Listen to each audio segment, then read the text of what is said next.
అయితే ఈరోజు పన్నీర్ చేద్దామని అనుకుంటున్నాము. హెరిటేజ్ పన్నీర్ తీసుకున్నాము ఎందుకంటే ఇది చాలా బాగుంటుంది క్వాలిటీ అండ్ సింపుల్ ఇంగ్రీడియంట్స్తోనే చేస్తున్నాం. ఫస్ట్ ఇది ఆనియన్ అండ్ కొత్తిమీర అండ్ టమాటా, కొంచెం మటర్, అలానే జీలకర్ర. అయితే ఫస్ట్ ఇప్పుడు ఆయిల్ వేసేసుకుందాము.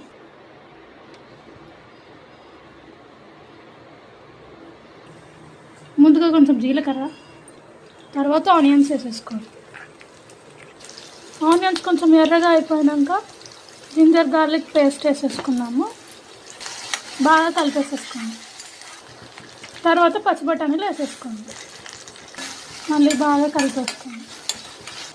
మనం ముందుగానే ఉప్పు వేసేసుకుందాం ఎందుకంటే బఠానీలు ఉడకాలంటే ఉప్పు ముందుగానే వేసుకోవాలి. ఇప్పుడు టమాటాలు వేసేసుకుందాం. మళ్ళీ కలుపుకోండి. ఇప్పుడు తగినంత పసుపు వేసేసుకుందాం.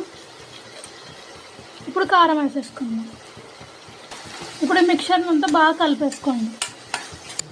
దీన్ని చూస్తుంటే ఇప్పుడే నోరూరుస్తుంది, కానీ పన్నీర్ వేసుకున్నాక త్వరగా తినేద్దాం.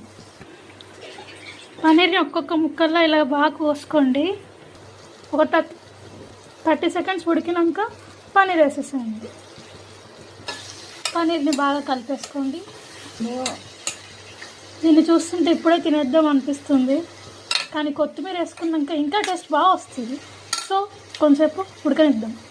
కానీ పన్నీర్లో కొద్దిగా గ్రేవీ ఉంటే బాగుంటుంది, సో వాటర్ యాడ్ చేసుకుందాం.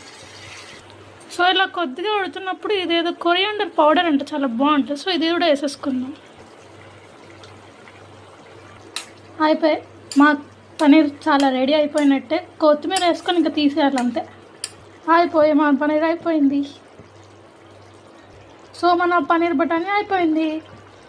ఇలా వేడి వేడి అన్నంలో పన్నీర్ పెట్టుకొని తింటే చాలా బాగుంటుంది. మీకు ఈ రెసిపీ నచ్చినట్టయితే సబ్స్క్రైబ్, లైక్, షేర్ చేయండి అండ్ మరికొన్ని రెసిపీస్ కోసం కామెంట్ చేయండి. Thank you.